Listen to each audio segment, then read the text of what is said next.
فتنوں کا نزول ہوا۔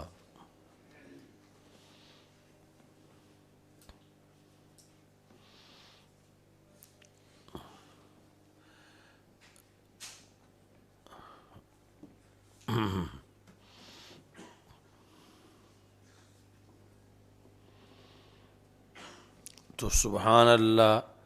تعجب کے لیے تھا، یعنی اس لیے نہیں کہ بہت اچھا ہوا کہ بہت سے فتنے نازل ہوئے، تو سبحان اللہ کا یہاں پر تلفظ جو ہے وہ تعجب کے لیے ہے۔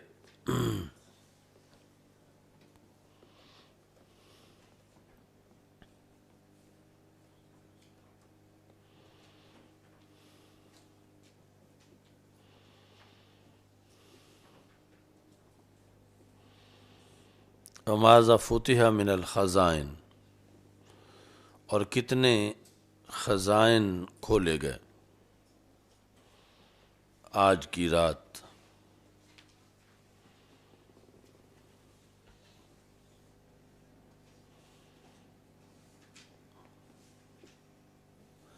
جگاؤ حجر والیوں کو، حجر حجرہ کی جمع،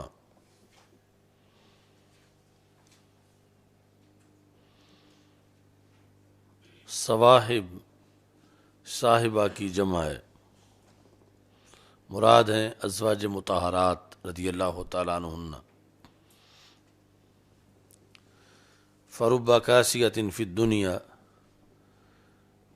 عاریۃ فی الآخرہ، بہت سی عورتیں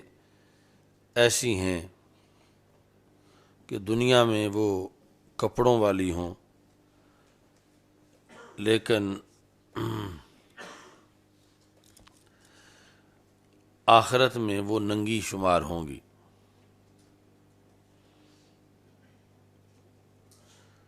ربا کی وضع جو ہے وہ تقلیل کے لیے، لیکن یہاں ربا جو ہے وہ اکثر کے معنی میں ہے۔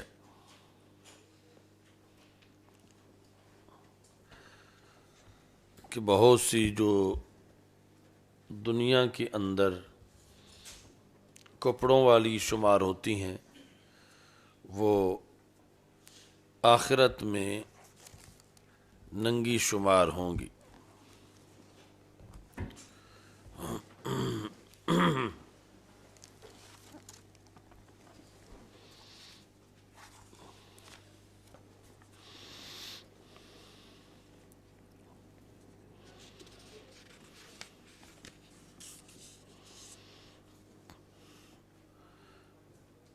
تو اس حدیث کے کئی مطالب ہیں۔ ربا کاسیہ یعنی کپڑے پہن کے بھی وہ ننگیاں ہیں۔ ایک مطلب یہ ہے کہ اتنے باریک کپڑے پہنتی ہیں کہ جو دیکھنے والے کی آنکھ کو دیکھنے سے وہ کپڑے روک ہی نہیں سکتے، یعنی وہ نگاہ کپڑوں سے پار گزر کے ان کے بدن تک پہنچ جاتی ہے، تو پھر کپڑے پہن کے بھی وہ ننگیاں ہی شمار ہوتی ہیں۔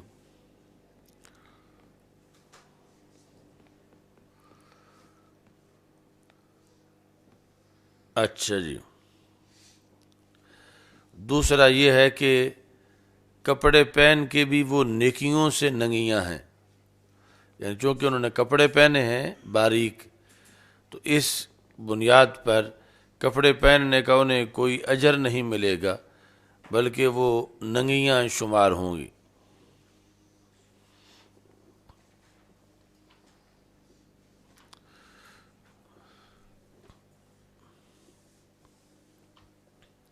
تیسرا یہ ہے کہ وہ پورا لباس نہیں پہنتی، یعنی اگرچہ کپڑا جو پہنا ہے وہ تو باریک نہیں، مگر جسم کے بہت سے اعضاء ان کے ننگے ہیں، مثلا کلائیاں یا پنڈلیاں، تو پھر بھی ان کو کاسیات عاریات شمار کیا جا رہا ہے کہ کپڑوں والی ہیں لیکن ننگیاں ہیں۔ چوتھے نمبر پر کہ وہ تنگ لباس پہنتی ہیں کہ جس سے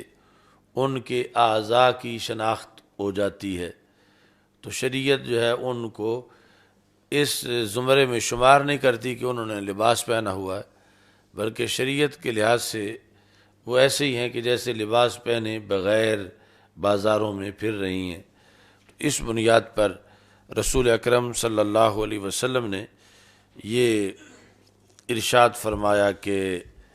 کئی عورتیں ایسی ہیں کہ وہ دنیا میں تو لباس پہنے ہوئے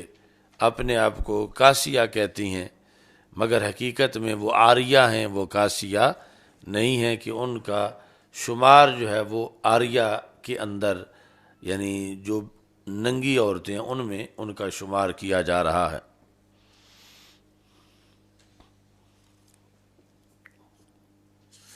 تو اس میں ترجمۃ الباب جو ہے وہ رسول اکرم صلی اللہ علیہ وسلم کی یہ گفتگو رات کے وقت ہوئی تھی، اس بنیاد پر ترجمۃ الباب جو ہے وہ ثابت ہوگا۔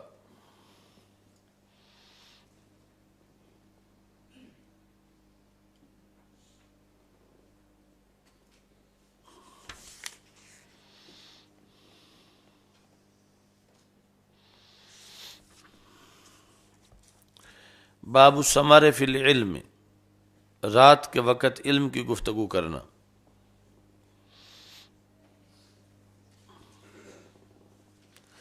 تو چونکہ دو طرح کی حدیثیں ہیں، ایک یہ ہے کہ رسول اکرم صلی اللہ علیہ وسلم عشاء پڑھا کے آپ سو جاتے تھے، تو اس میں یعنی سونے کا حکم ہے، تو پھر اگر کوئی شخص عشاء کے بعد پڑھنا چاہتا ہے تو کیا وہ خلاف سنت کر رہا ہے؟ تو اس کے لیے دوسری حدیث ہے کہ ویسے فضول باتوں میں تو جاگنا جائز نہیں ہے، لیکن علم کے لحاظ سے جاگنا جائز ہے، اور علمی گفتگو اور تعلیم و تعلم کا جو سلسلہ اس کی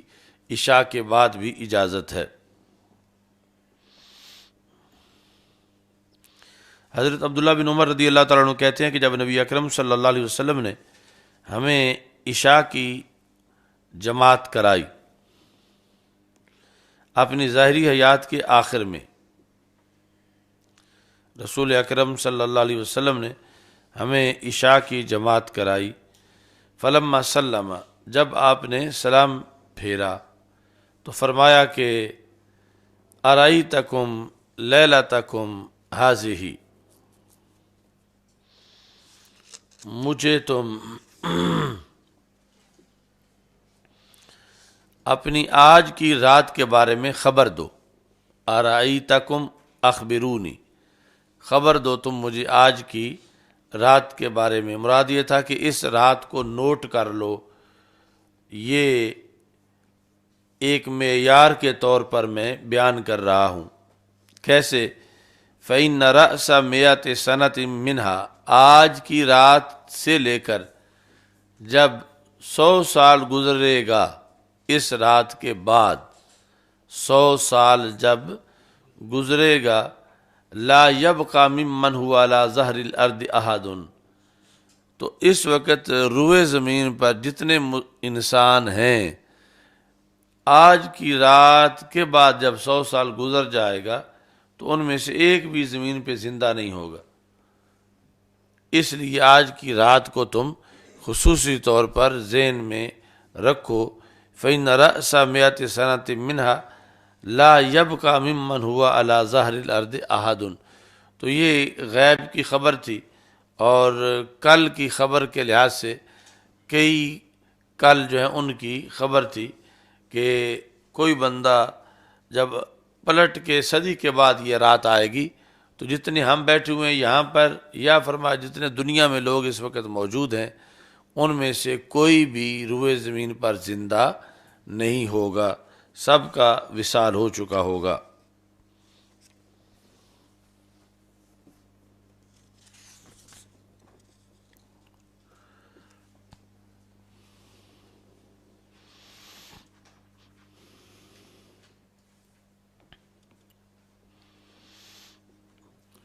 اب جو حضرت خضر علیہ السلام کے قائلین ہیں تو ان کے لحاظ سے وہ پھر یہ تعویل کرتے ہیں کہ یہ ہے کہ وجہ ارد پر کوئی نہیں ہوگا، تو وہ وجہ ارد پہ نہیں رہتے، وہ پانی میں رہتے ہیں، تو لہذا ان کے معارض یہ حدیث نہیں ہے۔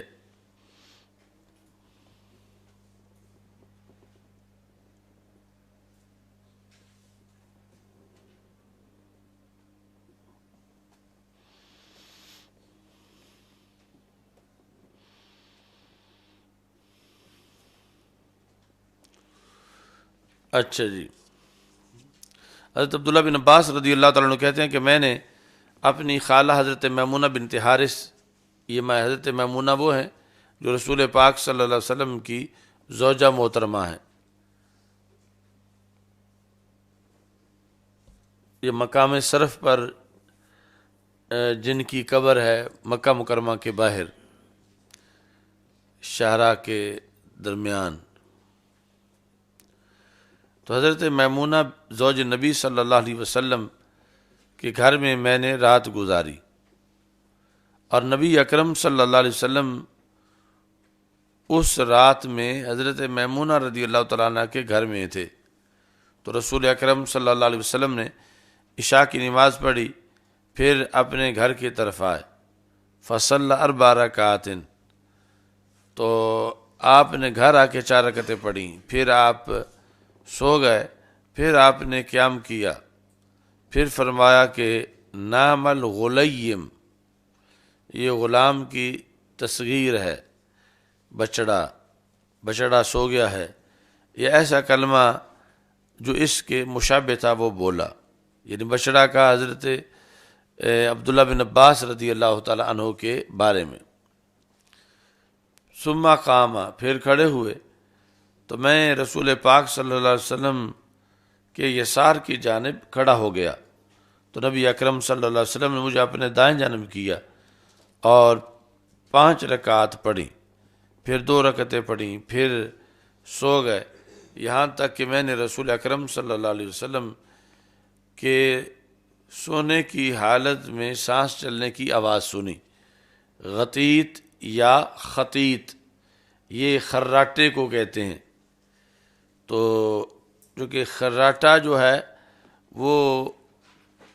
ایک مستحسن چیز نہیں ہوتی، اور نبی اکرم صلی اللہ علیہ وسلم کے اس کیفیت کے اندر بھی حسن و جمال تھا،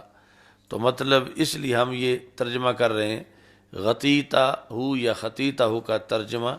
کہ سانس چلنے کی آواز۔ ثم خرج الی الصلاۃ، پھر رسول اکرم صلی اللہ علیہ وسلم نماز کے لیے نکلے۔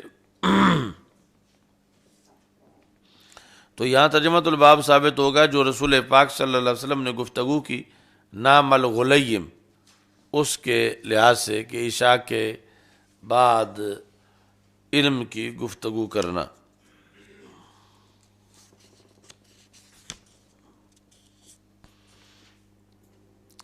باب حفظ العلم،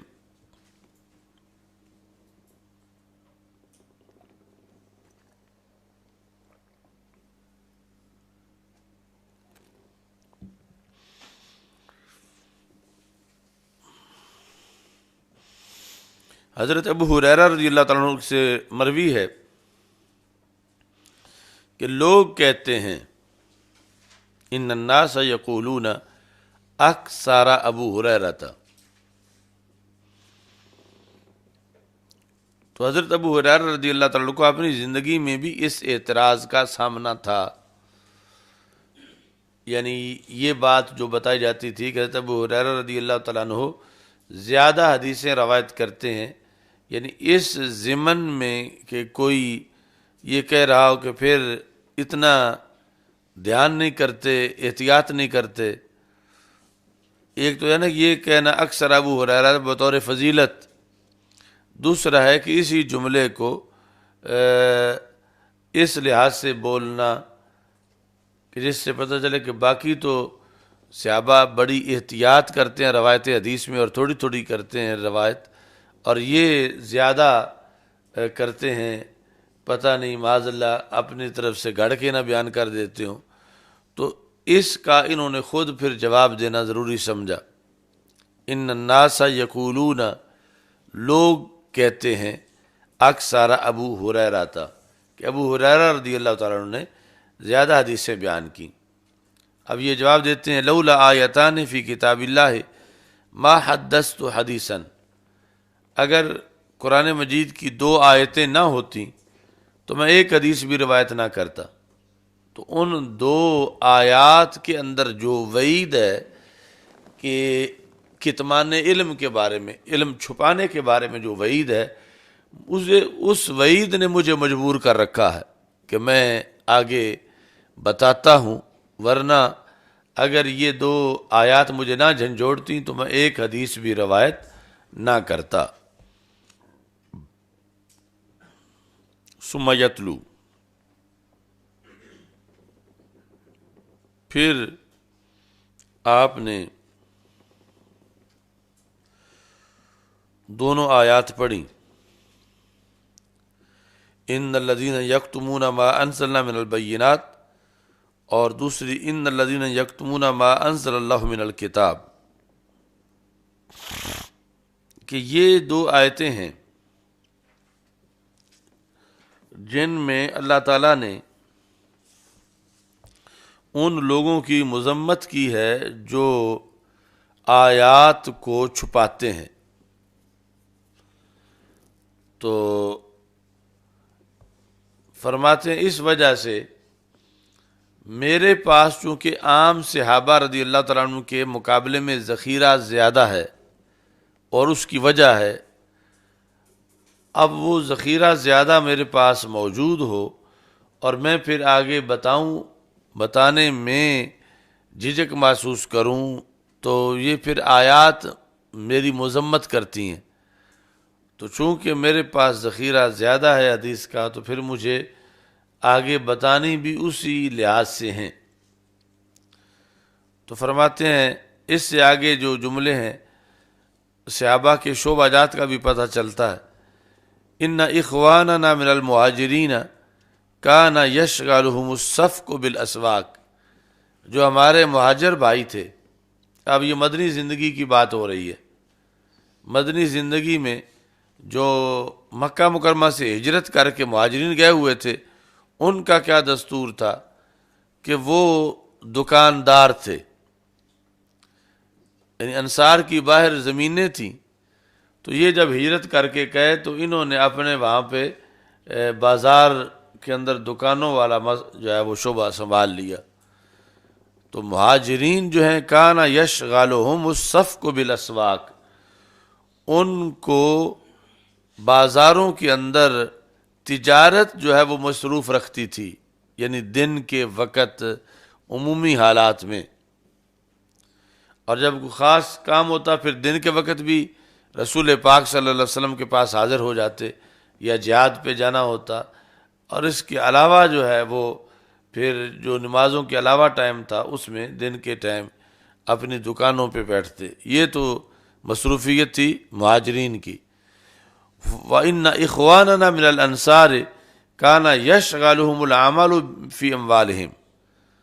یہ لفظ اموال جو عربی میں جب بولا جاتا ہے حدیث میں، تو اس سے مراد کھیتی باڑی ہوتی ہے اور ڈیرے پہ جانوروں میں مصروف ہونا، یہ ہوتا ہے۔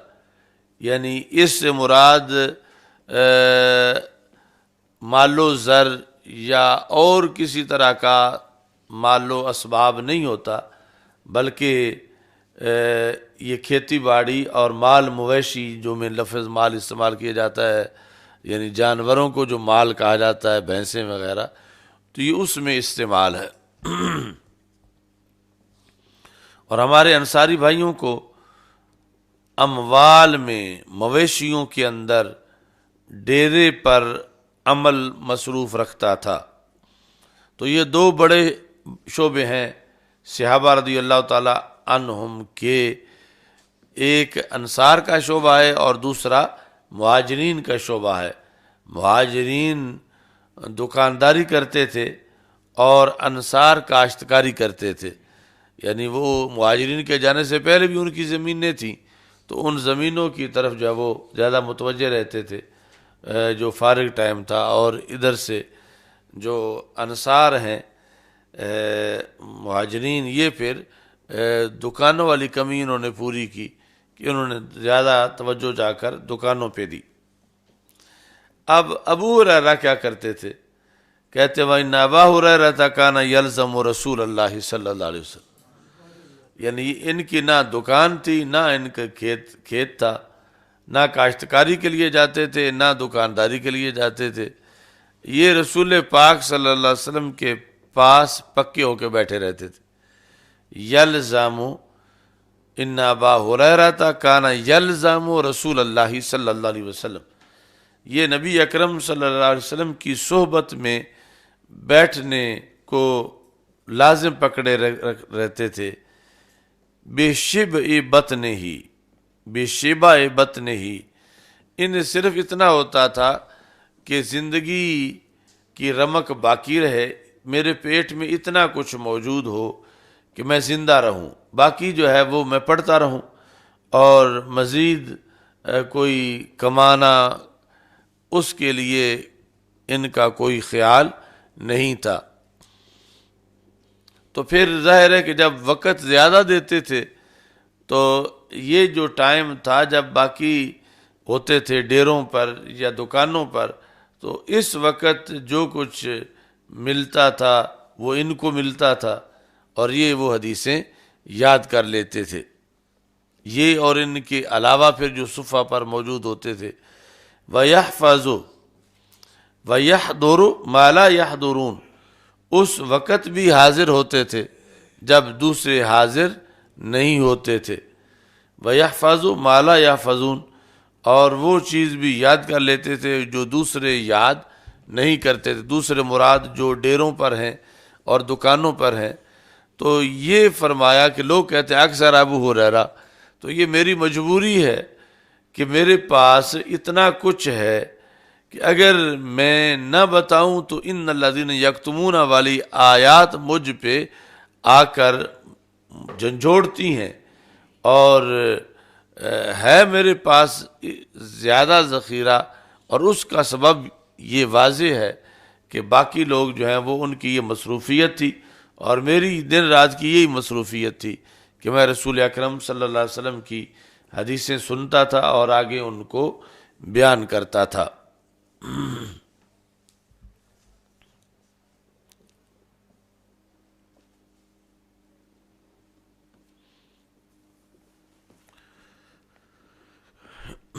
آگے پھر اس میں حفظ علم کے لحاظ سے چونکہ باب ہے، تو ایک تو حفظ علم ہے کہ وقت زیادہ دیا حفظ کے لیے، دوسرا یہ ہے کہ پھر رسول پاک صلی اللہ علیہ وسلم نے ان کو خوش ہو کر ویسے بھی حافظے کی گٹھڑی عطا کر دی، تو یہ بھی سبب تھا کہ ان کے پاس زیادہ حدیثیں ہیں، تو اب زیادہ کی وجہ سے یہ صاحب نصاب زیادہ ہیں۔ اب جس کا 1,00,000 جس کے پاس ہو اس نے 1,00,000 کی زکوٰۃ دینی ہے، اور جس کے پاس 1 کروڑ ہو اس نے 1,00,000 کی صرف نہیں دینی، کروڑ کی دینی ہے۔ تو ظاہر ہے کہ وہ جس 1,00,000 کی زکوٰۃ جو دے رہا ہے، کروڑ والے کی زکوٰۃ اس سے زیادہ ہوگی۔ تو اس بنیاد پر پھر یہ دیکھا گیا کہ یہ زیادہ حدیثیں روایت کرتے ہیں۔ حضرت ابو ہریرہ رضی اللہ تعالیٰ عنہ سے مروی ہے، کہتے ہیں میں نے کہا یا رسول اللہ صلی اللہ علیہ وسلم انی اسمع منک حدیثا کثیرا، میں آپ سے سنتا ہوں بہت سی حدیثیں۔ آگے بہت سی حدیثوں کے ساتھ ہی اس کی قید بھی لگا دی، انسا ہو، جنہیں میں سنتا ہوں تو بھول جاتا ہوں۔ میں بہت سی حدیثیں آپ سے سنتا ہوں جنہیں سن کے بھول جاتا ہوں۔ تو مطلب یہ تھا کہ میرے حافظے کا کوئی علاج کر دیں۔ تو رسول اکرم صلی اللہ علیہ وسلم نے فرمایا ابسط رداءک، اپنی چادر بچھاؤ۔ فبسطتہ، میں نے چادر بچھائی، تو فغرف، تو رسول اکرم صلی اللہ علیہ وسلم نے اپنے دونوں ہاتھوں سے اس کے اوپر چلو بھر کے ڈالا۔ دونوں ہاتھوں سے مطلب اس طرح کر کے، ایک ہاتھ سے اس طرح کر کے ڈالتے، تو دونوں ہاتھوں سے کہ دونوں کو ملا کے اس طرح کر کے رسول پاک صلی اللہ علیہ وسلم نے ان کی چادر کے اوپر ڈال دیا، یعنی بظاہر خالی ہاتھ تھے۔ تو فغرف بیدیہ، دونوں ہاتھوں کا چلو جو تھا وہ بھرا، ثم قال، اس چادر پہ ڈالنے کے بعد فرمایا ضمہ، اس کو چادر کو سمیٹ لو۔ فضممتہ، تو میں نے اس کو سمیٹ لیا۔ فما نسیت شیئا بعد، تو اس کے بعد پھر میں کوئی چیز نہیں بھولا۔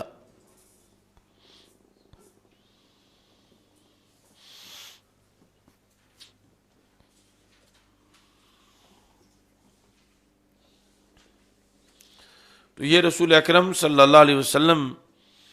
کا معجزہ ہے کہ حافظہ ایسی چیز نہیں جو چلو میں بھر کے دی جائے، یا حافظہ ایسی چیز نہیں جو چادروں پہ ڈالی جائے، حافظہ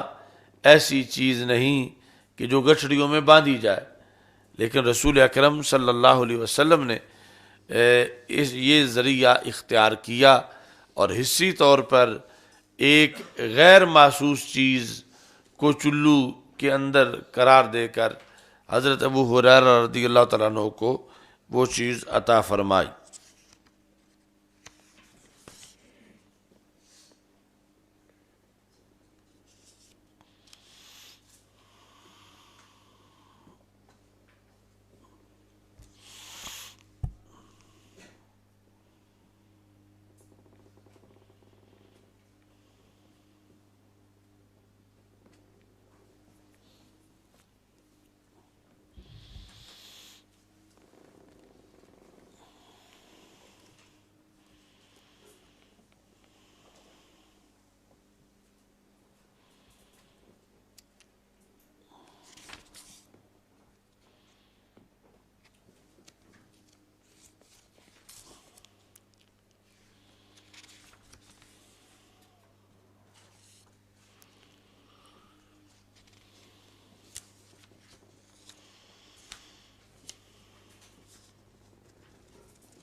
تو اس طرح کر کے حضرت ابو ہریرہ رضی اللہ تعالیٰ عنہ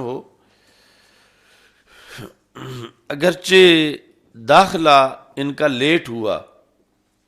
لیکن جب داخل ہو گئے تو اس کے بعد پھر محنت انہوں نے زیادہ کی۔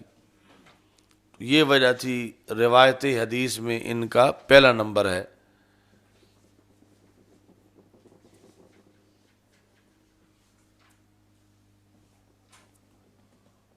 اتنی اور کسی نے احادیث روایت نہیں کی۔ یہ 14 صدیوں میں یہی رہا ہے کہ حضرت ابو ہریرہ رضی اللہ تعالیٰ عنہ روایت میں سب سے پہلے۔ یہ بھی آ کے طاہر القادری نے کچھ حدیثیں حضرت مولا علی رضی اللہ تعالیٰ عنہ کی طرف منسوب کر کے پھر روایت حدیث میں مولا علی رضی اللہ تعالیٰ عنہ کا مقام پہلے نمبر پہ بتایا۔ باقی جتنے بخاری کے شارحین ہیں یا جتنی تراجم کی کتابیں ہیں، اصحاب السیر ہیں ہر صدی کے اندر، تو انہوں نے جو کہ مرویات شمار کی ہیں ہر صحابی کی، تو اس میں ان کے بتائی ہوئی جو ہیں وہ خواہ وہ حضرت صدیق اکبر رضی اللہ تعالیٰ عنہ کی ہوں یا خواہ حضرت مولا علی رضی اللہ تعالیٰ عنہ کی ہوں، تو وہ چند سو ہیں، اور ان کی 5000 کے قریب ہیں حضرت ابو ہریرہ رضی اللہ تعالیٰ عنہ کی۔ تو طاہر القادری نے آ کر اب جو ہے وہ اس سب کے برعکس، یعنی اس نے وہ یا تو شیعہ مرویات اکٹھی کر کے جو ان کی کتابوں میں مولا علی رضی اللہ تعالیٰ عنہ کی طرف منسوب ہیں ان سے ایک نمبر اخذ کر کے اسے اہل سنت میں لانچ کیا ہے، چونکہ اہل سنت میں سب حساب شروع سے آ رہا ہے، کہیں کوئی چیز اوجل نہیں تھی کہ کسی جزیرے میں کوئی کتاب اکٹھی رہ گئی ہے اور وہ اسے اب آ کے ملی ہے، یعنی تابعین، تبع تابعین، ائمہ مجتہدین، ساری مرویات کا حساب شروع سے موجود ہے۔ اور باقی چونکہ جس طرح فتاوی رضویہ شریف سے وہ بتایا تھا کہ 3 لاکھ احادیث جو ہیں وہ گھڑی تھیں روافظ نے فضائل مولا علی رضی اللہ تعالی عنہ میں، تو اسی طرح ہی جو ان کی کتابیں ہیں اس کے اندر خود مرویات مولا علی رضی اللہ تعالیٰ عنہ بھی تھوک کے لحاظ سے ہیں، یعنی ہر آیت کی تشریح میں،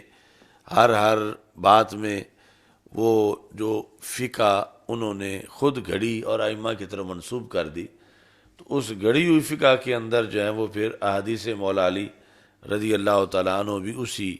لحاظ سے ہیں جس کو اس نے پھر اکٹھا کر کے انہیں ان کے اوپر اہل سنت کا غلاف چڑھایا کہ یہ پھر اہل سنت کے نزدیک بھی اس طرح ہے۔ بہرحال حضرت مولا علی رضی اللہ تعالیٰ عنہ کی یعنی یہ روایت حدیث میں حضرت ابو ہریرہ رضی اللہ تعالیٰ عنہ کی جو اولیت ہے یہ اہل سنت کے ہاں طے شدہ ہے، ساری صدیوں میں اس پر اتفاق رہا ہے، انہوں نے سب سے زیادہ حدیثیں بیان کی اور وقت انہوں نے بہت تھوڑا پایا، یعنی 7 ہجری میں یہ دائرہ اسلام میں داخل ہوئے، تو صرف 3 سال ان کو ملے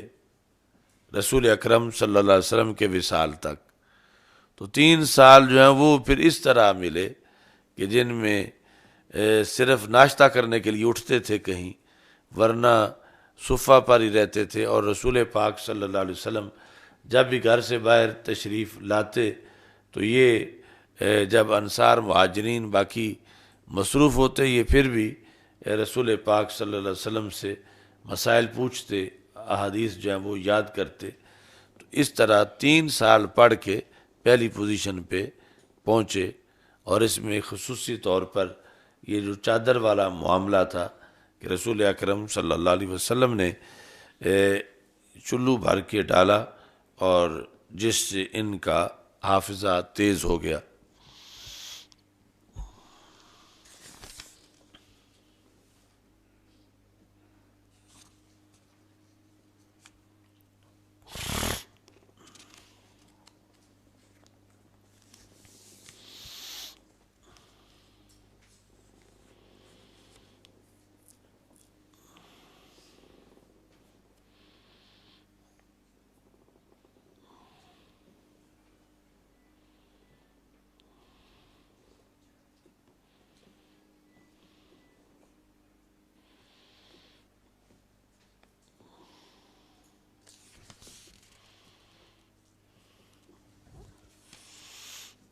اب آگے ان سے ہے روایت،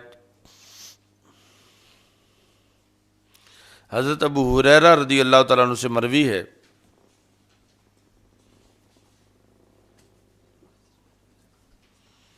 حفظت من رسول اللہ صلی اللہ علیہ وسلم وعاءین، میں نے رسول پاک صلی اللہ علیہ وسلم سے 2 برتن یاد کیے، علم کے 2 برتن،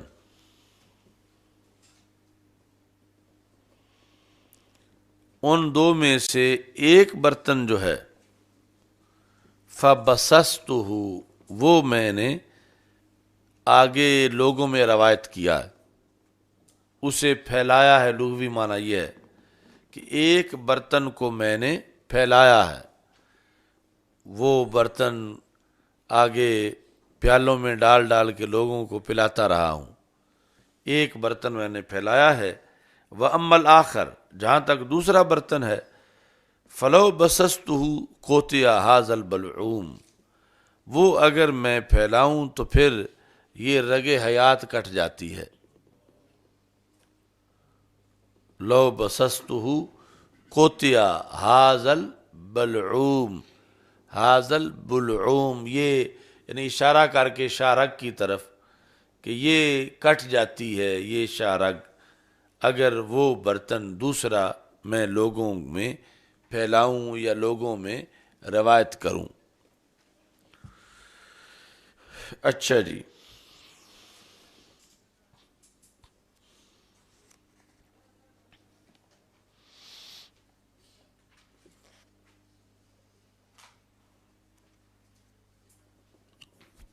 اب یہ ہے کہ یہ حضرت ابو ہریرہ رضی اللہ تعالیٰ عنہ اچھی طرح جانتے ہیں کہ کتمان علم کا مواخذہ ہوگا، علم چھپانے پر مواخذہ ہوگا، اس وجہ سے ہی زیادہ حدیثیں روایت کرتے ہیں۔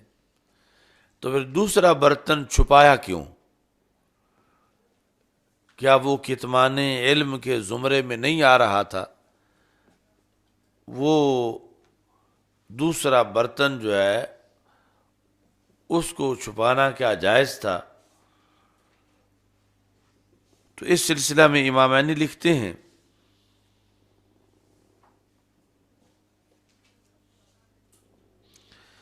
کہ جو دوسرا برتن ہے یہ احکام کے علم کا نہیں تھا، یہ فتن کے بارے میں تھا، یعنی احکام کے علم کے بارے میں جو برتن تھا وہ تو بیان کیا سارا، اور اس کے لحاظ سے بھی اکثر ابو ہریرہ مشہور ہوا کہ بہت زیادہ حدیثیں روایت کرتے ہیں۔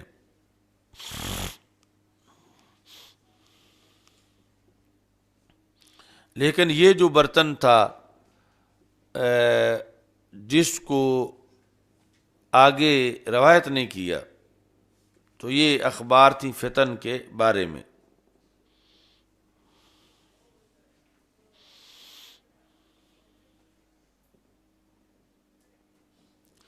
مثلا نبی اکرم صلی اللہ علیہ وسلم نے ارشاد فرمایا کہ قریش کے جو صفحاء ہیں ان میں سے جو اغیلمہ ہیں، اغیلمہ غلام کی جمع ہے، ان کے ہاتھوں دین کا نقصان ہوگا۔ تو قریش میں وہ کون کون تھے جن کے ہاتھوں دین کا نقصان ہوگا اور وہ بچپن میں یعنی سنجیدہ عمر میں نہیں ہوں گے؟ تو حضرت ابو ہریرہ رضی اللہ تعالیٰ عنہ کہتے ہیں لو شئت ان اسمیہم باسمائہم، اگر میں چاہوں تو میں ان کے نام لے سکتا ہوں۔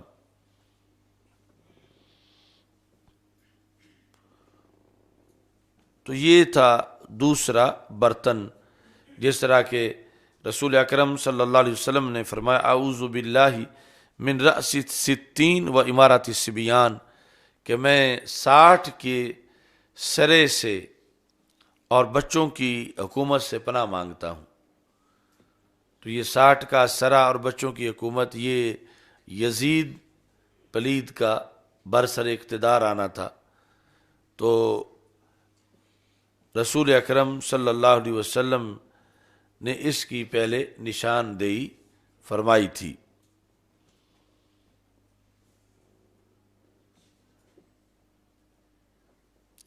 یہ یعنی حضرت ابو ہریرہ کہا کرتے تھے اعوذ باللہ من رأس الستین و امارت الصبیان، یعنی جو آپ کے پاس وہ دوسرا برتن تھا علم کا جس میں اس طرح کی خبریں تھیں فتن کے بارے میں، تو اس کی روشنی میں آپ یہ کہا کرتے تھے کہ اللہ مجھے تو 60 کے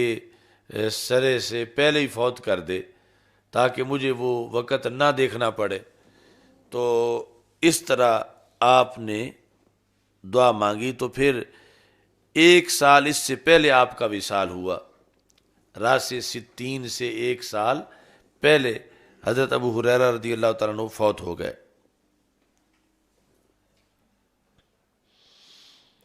تو خلاصہ یہ بنا کہ یہ حدیث بھی صحیح ہے اور کتمان علم بھی لازم نہیں آتا، کیونکہ کتمان علم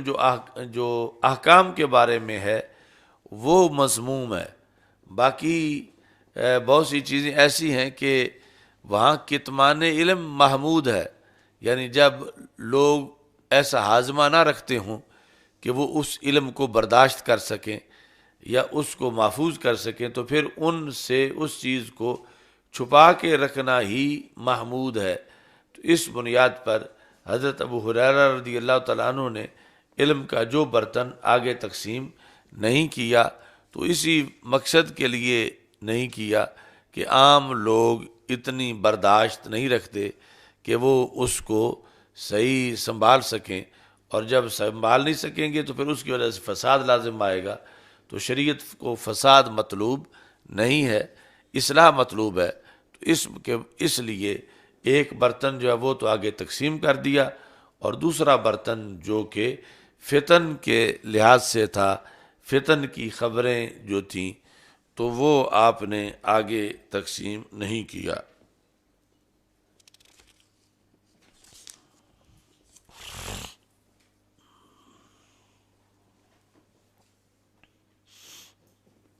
بلعوم اس نالی کو کہتے ہیں جس میں سے کھانا اندر جاتا ہے، یعنی ایک تو وہ ہے سانس کی نالی، اور بلعوم وہ ہے جو خوراک کی نالی ہے. تو یہ آپ نے فرمایا کہ اگر میں وہ بتاؤں تو میری یہ نالی کٹ جائے گی، یعنی مجھ کو قتل کر دیا جائے گا. تو اس بنیاد پر وہ آگے فتنے کا باعث نہ بنے کہ عام لوگ اس کے لیے، جس طرح کہ اب اس کے پیچھے مثال ہے جب حضرت معاذ بن جبل رضی اللہ تعالی عنہ نے یہ سنا من قال لا الہ الا اللہ دخل الجنہ، تو یا دیگر صحابہ، تو انہوں نے کہا کہ ہم اس کی خوشخبری لوگوں کو سنائیں. تو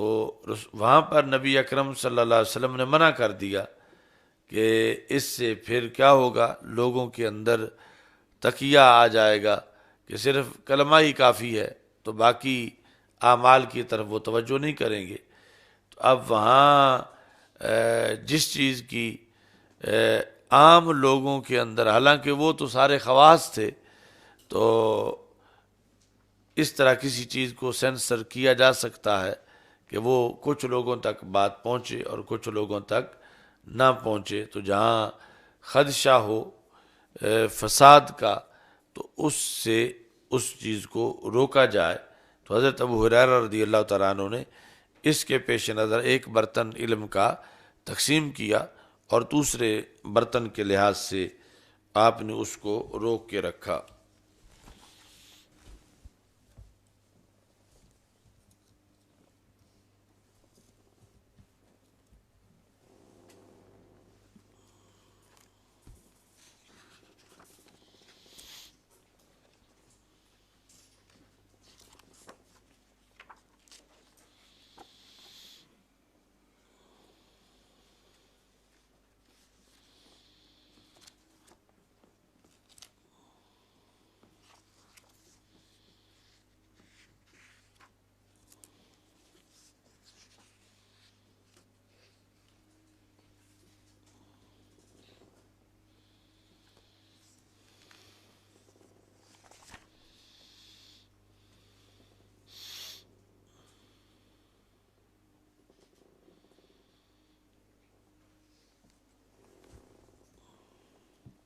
ابراہیم باقی ایک اہم بات ہے کتابت حدیث کے لحاظ سے، کیونکہ اکثر مقامات ایسے ہیں جہاں دونوں جانب دلائل موجود ہیں، تو وہاں پر پھر تطبیق لازم ہے.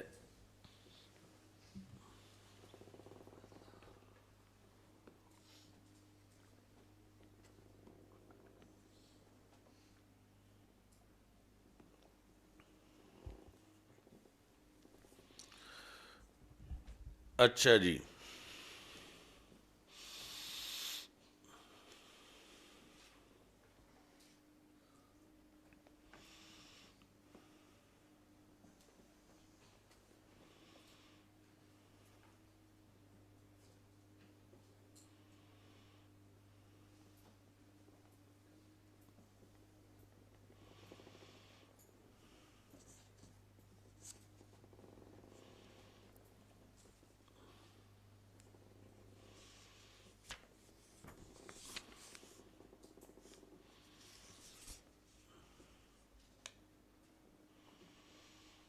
وہ اسی کتابت والے کے اندر ابھی جو چونکہ وہ دوسری حدیث کرتاس رہتی ہے اور درمیان میں یہ ہے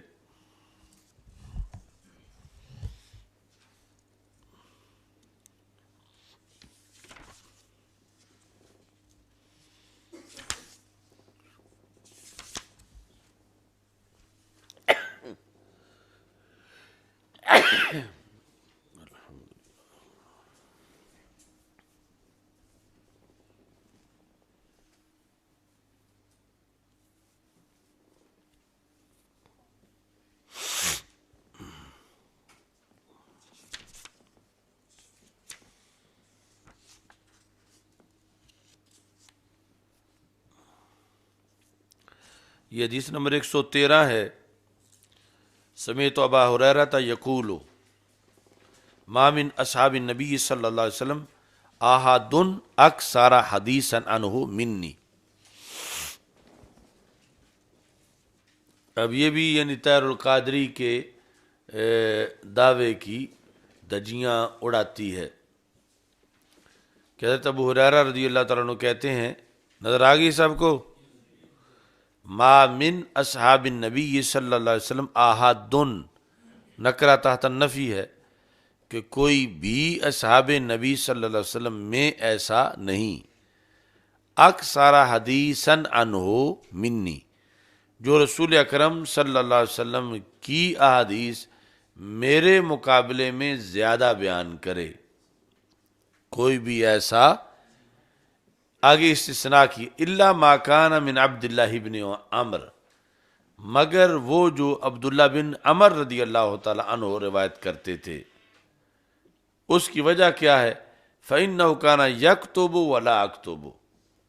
وہ لکھتے تھے میں لکھتا نہیں تھا، تو وہ مجھ سے زیادہ بیان کر سکتے ہیں اس بنیاد پر،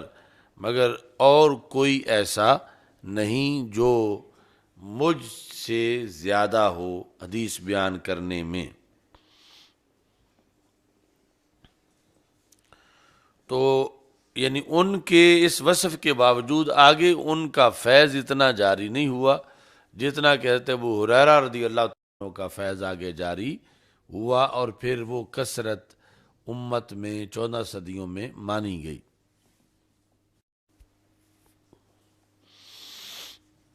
اچھا جی،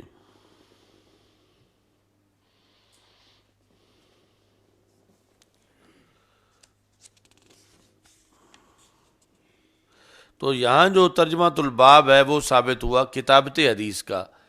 کہ حضرت عبداللہ بن عمر رضی اللہ تعالی عنہ کو پھر سرکار دو عالم صلی اللہ علیہ وسلم کی طرف سے اجازت تھی حدیث لکھنے کی، تو وہ لکھنا جانتے تھے تو لکھ لیتے تھے، تو کہا وہ ان کو یہ ایک سہولت تھی کہ وہ لکھ لیتے تھے، میں نہیں لکھتا تھا، تو وہ مجھ سے زائد ہیں، باقی کوئی مجھ سے زائد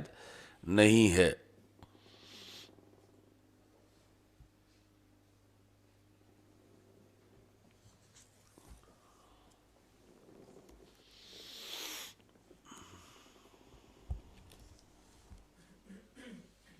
تو ان کا پورا نام ہے عبداللہ بن عمر بن عاص۔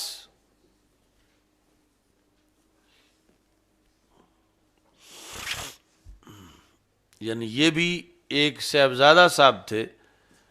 تو عبادلہ میں سارے یعنی 4 صاحبزادے عبداللہ نام کے جو صحابہ کے صاحبزادے تھے، حضرت عباس کے صاحبزادے عبداللہ بن عباس، حضرت عمر کے حضرت عبداللہ بن عمر، اور حضرت عمر بن عاص کے حضرت عبداللہ بن عمر بن عاص۔ اچھا جی، باقی عبادلہ کے اندر یعنی عبداللہ بن مسعود رضی اللہ تعالی عنہ شامل نہیں ہیں۔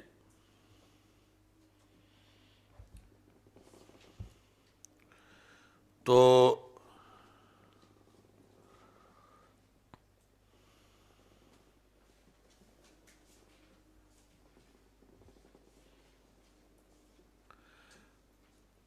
اب حضرت عبداللہ بن عمر بن عاص کے پاس ذخیرہ بڑا تھا، خود حضرت ابو ہریرہ مان رہے ہیں کہ وہ مجھ سے اکثر تھے، لیکن آگے امت میں اکثریت میں مانے حضرت ابو ہریرہ ہی گئے۔ تو اس کا ایک سبب یہ تھا کہ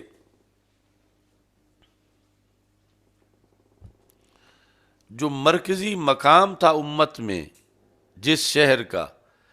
وہاں تدریس یا حلقہ جو تھا وہ حضرت ابو ہریرہ رضی اللہ تعالیٰ عنہ کا تھا۔ تو ساری دنیا سے لوگ سفر مدینہ منورہ کا کرتے تھے، اور مدینہ منورہ میں ملاقات پھر حضرت ابو ہریرہ رضی اللہ تعالیٰ عنہ سے ہوتی تھی۔ تو حضرت ابو ہریرہ سے پڑھ کے جاتے تھے تو شاگرد حضرت ابو ہریرہ کے کہلاتے تھے، اور اس طرح پھر مرکزی جگہ پر مدرس ہونے کی بنیاد پر آپ کے تلامذہ زیادہ ہوئے، اور پھر آپ کی اکثریت جو ہے وہ زیادہ مانی گئی، جبکہ حضرت عبداللہ بن عمر بن عاص وہ مصر فتح ہونے کے بعد مصر میں رہے، یا اس سے پہلے طائف میں رہے۔ تو یہ جو دونوں جگہ ہیں مصر یا طائف، ان کی طرف اس کثرت سے لوگ نہیں جاتے جس کثرت سے مدینہ منورہ کی طرف جاتے۔ تو یہ ایک سبب بنا کہ حضرت ابو ہریرہ خود مان رہے ہیں کہ حضرت عبداللہ بن عمر بن عاص مجھ سے زیادہ حدیثیں جاننے والے ہیں، لیکن امت میں آگے وہ زیادہ کی حیثیت سے وہ رائج نہیں ہوئے جو رائج ہوئے ہیں حضرت ابو ہریرہ رضی اللہ تعالی عنہ۔ تو اس میں یعنی وہ جو چادر والا دخل تھا وہ سب کچھ مان کے بھی تو حضرت عبداللہ بن عمر کو اکثر مان رہے ہیں، لیکن آگے فیض دینے کے لحاظ سے پھر یہ ہے کہ یہ جہاں بیٹھے ہوئے تھے وہاں لوگوں کی توجہ اس طرف زیادہ تھی عالم اسلام کی، اور پھر ان سے ملاقات ہوتی تھی۔ مصر میں جا کر یا طائف میں جا کر حضرت عبداللہ بن عمر بن عاص کے ساتھ لوگوں کی وہ ملاقات نہیں ہوتی تھی جو مدینہ منورہ میں حضرت ابو ہریرہ رضی اللہ تعالیٰ عنہ کے ساتھ ملاقات ہوتی تھی۔ تو اس بنیاد پر پھر آپ نتیجے کے لحاظ سے پھر پہلے نمبر پر آگے مرویات میں ہوئے کہ آپ کا فیض اسلامی دنیا میں کثرت سے پہنچا۔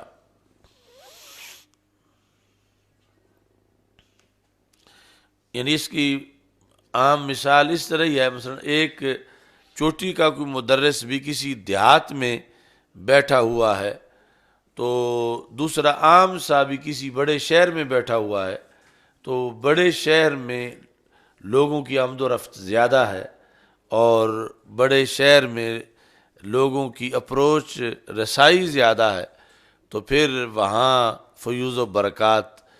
اس بندے کے زیادہ تقسیم ہو سکتے ہیں، حالانکہ اس سے بڑے دیہاتوں میں بیٹھے ہوئے ہیں اور ان کا فیض اتنا نہیں ہوا۔ یعنی یہ امکان ہے، کبھی تو ہو سکتا ہے کہ دیہات والے کا فیض بھی زیادہ ہو جائے۔ تو یہ ایک ظاہری صورتحال ہے کہ ایک جگہ جہاں کسی کا حلقہ یا درس ہے کہ وہاں پہنچنے میں آسانی ہے یا کثرت سے لوگوں کی آمد و رفت ہے، تو پھر نتیجہ جو ہے وہ بدل جاتا ہے۔ تو حضرت ابو ہریرہ رضی اللہ تعالیٰ عنہ کو پھر مدینہ منورہ میں پڑھانے کا شرف حاصل ہوا، رہنے کا شرف حاصل ہوا سال ہا سال تک۔ تو یہ جو برکت تھی مدینہ منورہ کی، اس کے پیش نظر پھر یہ امت میں روایت میں اول رہے۔ وہ حضرت عبداللہ بن عمر بن عاص اکثر ہونے کے باوجود پھر ثانوی حیثیت میں چلے گئے، اور حضرت ابو ہریرہ رضی اللہ تعالیٰ عنہ کی اولیت جو ہے یہ طے شدہ تسلیم کی گئی۔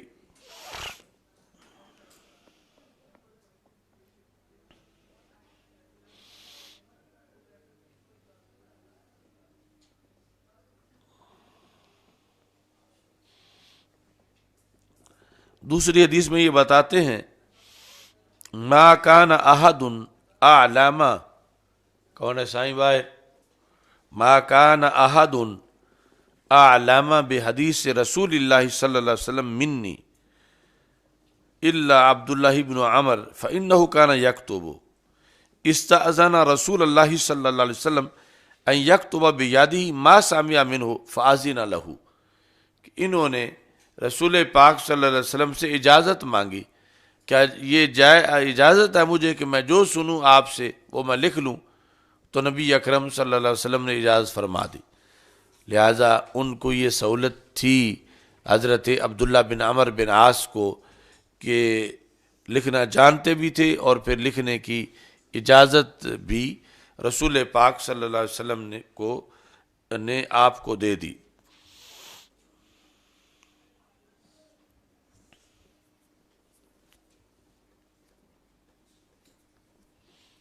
اب جو مطلقاً بحث ہے اس میں وہ ہر وقت آپ لوگوں کے ذہن میں ہونی چاہیے کہ حضرت ابو سعید خدری رضی اللہ تعالیٰ عنہ سے مروی ہے، حضرت ابو سعید خدری رضی اللہ تعالیٰ عنہ کہ رسول پاک صلی اللہ علیہ وسلم نے یہ ارشاد فرمایا لا تکتبوا عنی شیئا غیر القرآن، کہ مجھ سے سوائے قرآن کے کچھ نہ لکھو، مجھ سے سوائے قرآن کے لا تکتبوا عنی شیئا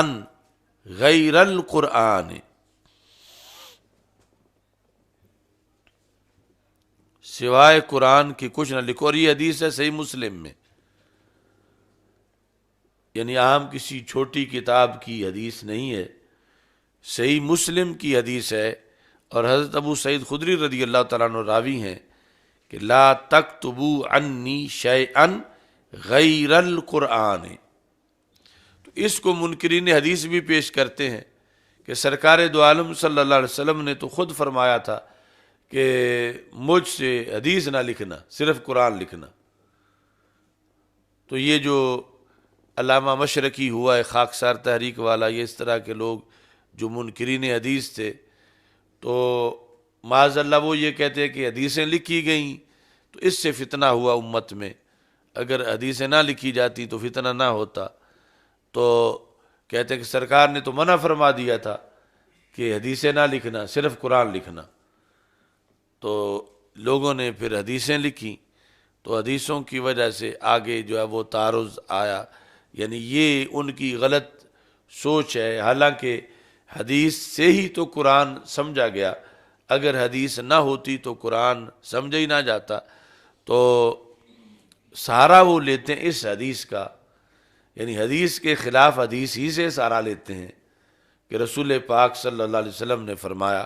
کہ لا تکتبوا انی شیئا غیر القرآن، کہ مجھ سے سوائے قرآن کی کچھ نہ لکھنا۔ تو حدیث کے خلاف حدیث ہی سے سہارا لیتے ہیں کہ رسول پاک صلی اللہ علیہ وسلم نے فرما دیا کہ مجھ سے سوائے قرآن کے کچھ بھی نہ لکھنا۔ اچھا جی،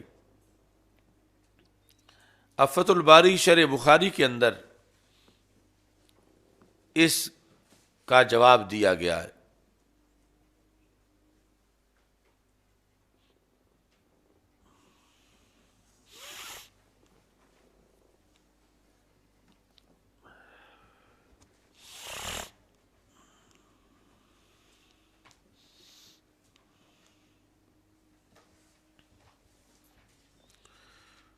تو جواب میں ایک تو یہ بات ہے کہ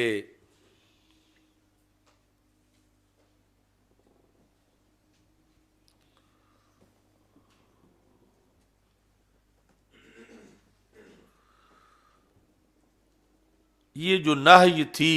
لا تکتبو والی، یہ ہر وقت کے لیے نہیں تھی بلکہ خاص وقت کے لیے تھی۔ خاص وقت کیا ہے؟ کہ جب قرآن نازل ہو رہا ہو تو اس وقت حدیث نہ لکھو،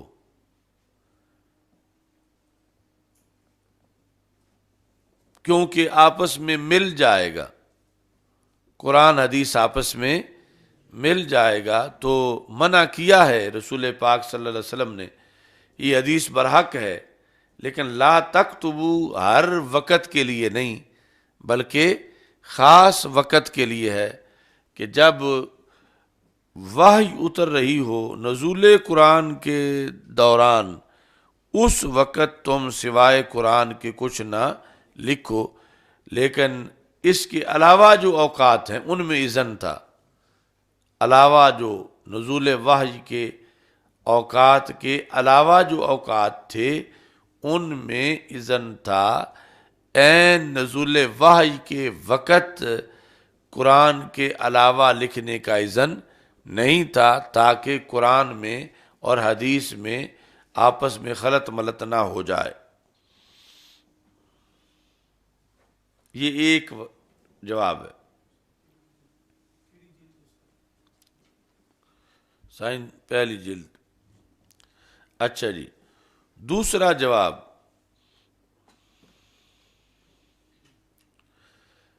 کہ اگرچہ لکھنے کی اجازت تو ہر وقت تھی، لیکن یہ نہی تھی کہ اس رجسٹر میں نہ لکھو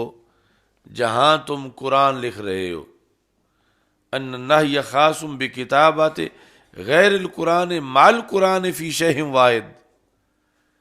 ایک ہی شے میں، یعنی ایک ہی، مثال کے طور پر چمڑا ہے جو اس وقت چمڑے پہ لکھا جاتا تھا، ہڈیوں پہ، کاغذ پہ، پتوں پہ، تو ایک ہی جگہ میں دونوں نہ لکھو۔ اب یہ اگرچہ نزول کا وقت نہ ہو، اس کے علاوہ ٹائم ہے، تو اس میں بھی منع ہے کہ ایک جگہ اکٹھا نہ لکھو۔ اور اگر وقت علیحدہ علیحدہ بنایا ہوا ہے، کسی نے، صحابی کے پاس 2 چمڑے ہیں، ایک چمڑے میں آیات لکھتا ہے، دوسرے چمڑے میں حدیث لکھتا ہے، تو اب اس کے لیے منع نہیں ہے، چونکہ لکھنے کی جگہیں جدا جدا موجود ہیں، تو منع ہے ایک جگہ میں نہ لکھو، ایک جگہ میں یعنی قرآن کے ساتھ حدیث نہ لکھو، یہ منع تھا۔ تو یہ دوسرا جواب ہے۔ پہلا یہ ہے کہ نزول وحی کے وقت حدیث نہ لکھو، اب یہ ہے کہ ایک ہی جگہ قرآن اور حدیث کو نہ لکھو۔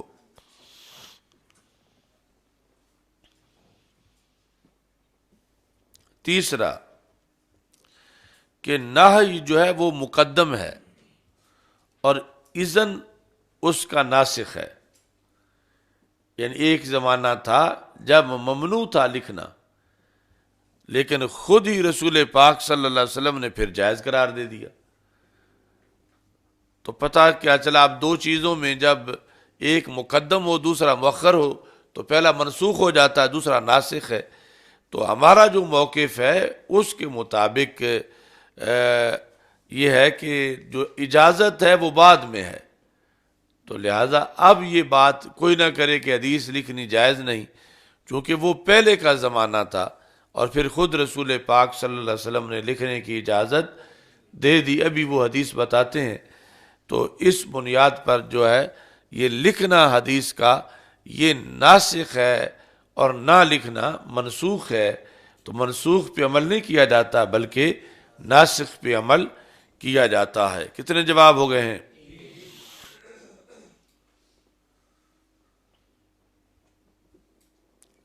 چوتھا، لا تکتبو نہی، چوتھا جواب اس کے لیے تھی کہ جو کتابت پر بھروسہ کرنے والا تھا اور یاد سے پہلو تہی کرنے والا تھا، کہ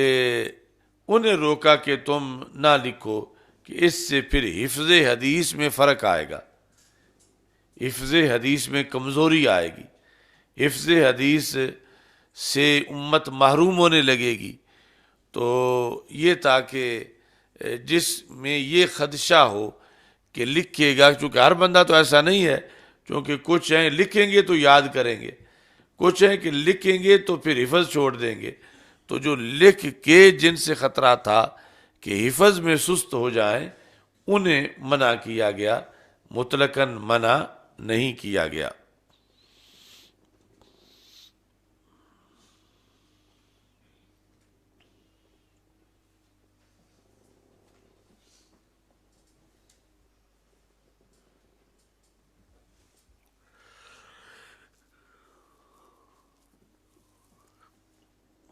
تو یہ 4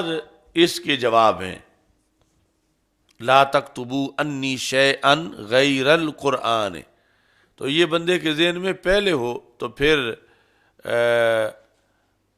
کوئی ایکسیڈنٹ نہیں ہوتا، اور اگر آپ کے ذہن میں یہ حدیث ہی نہ ہو اور اچانک کوئی یہ پیش کرے تو پھر آپ یا حدیث کا انکار کر دیں گے یا پھر ایکسیڈنٹ ہو جائے گا. ایکسیڈنٹ کیا کہ آج تک پتہ ہی نہیں چلا، ہم یہ کیا کرتے رہے، یہ تو بڑا ناجائز کیا ہے، کہ یہ پھر امام بخاری نے بھی ناجائز کیا، مسلم نے بھی ناجائز کیا. تو یہ تو لکھنے کی اجازت ہی نہیں تھی، کیونکہ سرکار کی اپنی یہ خود حدیث ہے، سرکار نے منع کیا ہوا ہے. تو اگر پہلے سے پتہ ہوگا کہ حدیث ہے لیکن اس کا مطلب یہ ہے، تو یہ 4 مطلب ہیں اس کے، یعنی اس کو حدیث مان کے پھر آگے ایکسیڈنٹ سے بچا جا سکتا ہے کہ حقیقت میں اس کا مطلب یہ ہے. اب لکھنے کے لحاظ سے وہ یہ ہے کہ حضرت عبداللہ بن عمر بن عاص رضی اللہ تعالیٰ عنہ آپ کہتے ہیں کن تو ماضی استمراری ہے، کن تو اکتبو کل شیئن، یہاں بھی کلہ ہے، کن تو اکتبو کل شیئن سمعتہ من رسول اللہ صلی اللہ علیہ وسلم، کہ میں نبی اکرم صلی اللہ علیہ وسلم سے جو کچھ بھی سنتا تھا میں لکھ لیتا تھا. کن تو اکتبو، ایک تو ماضی استمراری ہے، دوسرا کل شیئن، جو بھی سنتا تھا میں لکھ لیتا تھا. کل شیئن سمعتہ من رسول اللہ صلی اللہ علیہ وسلم، رسول پاک صلی اللہ علیہ وسلم سے جو شے بھی میں سنتا تھا میں لکھ لیتا تھا. فنہتنی قریش، تو قریش نے مجھے منع کیا. یعنی اب اس قریش سے مراد وہ نہیں جنہوں نے کلمہ نہیں پڑھا ہوا، یعنی صحابہ جو قریش سے تھے انہوں نے مجھے منع کیا. یعنی منع بھی اس لیے کیا کہ ان میں سے انہوں نے لا تکتبو والی حدیث سنی ہوئی تھی، تو انہوں نے، اور پھر یہ چھوٹی عمر کے بھی تھے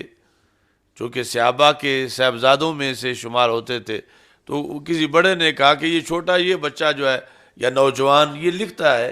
اسے روکو یہ نہ لکھا کرے، چونکہ رسول پاک صلی اللہ علیہ وسلم نے فرمایا لا تکتبو، نہ لکھو. تو یہ جو سنتا ہے لکھ لیتا ہے، چونکہ وہ خود کہتے ہیں میں جو سنتا تھا لکھتا تھا. فنہتنی قریشن،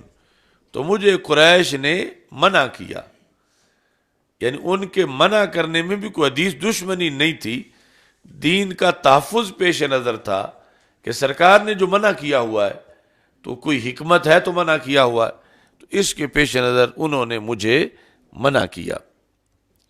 تو کہتے ہیں کہ جب مجھے منع کیا تو میں نے رسول اکرم صلی اللہ علیہ وسلم سے درخواست کی کہ میں کیا کروں.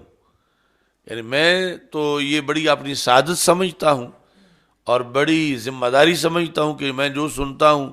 آپ کی زبان کا لفظ میں فوراً لکھ لیتا ہوں، اور مجھے آج فلاں نے روک دیا ہے، تو میں کیا کروں. تو اب رسول پاک صلی اللہ علیہ وسلم نے پالیسی جاری فرمائی، فرمایا اکتب فوالذی نفسی بیدہ لا یخرج منہ الا الحق. انہیں روکنے والوں نے یہ کہا، تفصیل میں ہے کہ کبھی سرکار غصے میں ہوتے ہیں، کبھی کوئی صورتحال ہوتی ہے، کوئی بات لکھنی ہوتی ہے، کوئی نہیں لکھنی ہوتی، تم ہر بات ہی لکھتے جا رہے ہو. تو اب یہ موقع بنا تو انہوں نے رسول پاک صلی اللہ علیہ وسلم سے خود پوچھ لیا. تو سرکار دو عالم صلی اللہ علیہ وسلم نے فرمایا اکتب، تم لکھو، مجھے اس رب کی قسم جس کے قبضہ قدرت میں میری جان ہے، میرے منہ سے سوائے حق کے کچھ نہیں نکلتا. ما یخرج منہ الا الحق، مطلب اگرچہ غصہ ہے پھر بھی حق ہی نکلے گا. اگر صحت ہے، مرض ہے، جو بھی حالت ہے، میرے منہ مبارک سے صرف حق ہی نکلے گا۔ اب یہ بعد کا معاملہ ہے، لا تکتبو پہلے کا ہے، تو پھر اکتب نے لا تکتبو کو منسوخ کر دیا ہے، اور اس میں یعنی رسول پاک صلی اللہ علیہ وسلم نے اس وقت ابتدا ہوگی اور ابتدا میں لا تکتبو فرمایا، اور اب معاملات سب جو ہیں وہ واضح ہو چکے تھے کہ قرآن کے ساتھ لکھنا ہوتا ہے، حدیث کے ساتھ لکھنی ہوتی ہے، اور پھر لوگوں کو اسلوب کے لحاظ سے بھی فرق واضح ہو چکا تھا، قرآن حدیث میں جو فرق ہے، تو آپ نے فرمایا کہ تم لکھو، اور اب یہ کوئی خدشہ نہ رکھے کہ میرا کوئی زبان سے نکلے تو وہ چیز معتبر ہوتی ہے اور کوئی غیر معتبر ہوتی ہے، ایسا ہے ہی نہیں، جو بھی اس منہ سے نکلے وہ حق ہی ہوتا ہے، خواہ میں غصے میں بولوں یا جس حالت میں۔ تو یہ تھی پالیسی امت کے لحاظ سے کتابت حدیث کی، جو رسول پاک صلی اللہ علیہ وسلم نے بالآخر خود ہی ارشاد فرما دی اور حکم دیا کہ تم لکھا کرو۔ باقی اس حدیث کے 4 جواب جو ہیں وہ ہر وقت تمہارے ذہن میں ہونے چاہیے، جو لا تکتبو، اس کا یہ مطلب نہیں کہ کوئی لا تکتبو انی شیئن کہ تم کوئی حدیث ہی نہیں، یعنی حدیث ہے، صحیح مسلم میں ہے، اور اس کے بعد پھر تطبیق ہے دونوں حدیثوں کے درمیان۔ ایک حدیث جو ہے لا تکتبو والی حضرت ابو سعید خدری رضی اللہ تعالیٰ عنہ اس کے راوی ہیں، اور ادھر اکتب والی حضرت عبداللہ بن عمر بن عاص رضی اللہ تعالیٰ عنہ اس سے راوی ہیں، اور پھر یہ ان کے درمیان تطبیق ہے جو 4 جواب موجود ہیں۔ الحمدللہ رب العالمین۔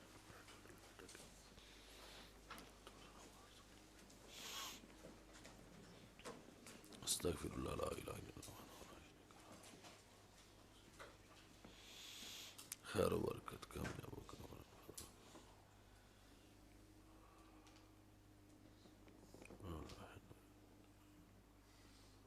صلی اللہ تعالیٰ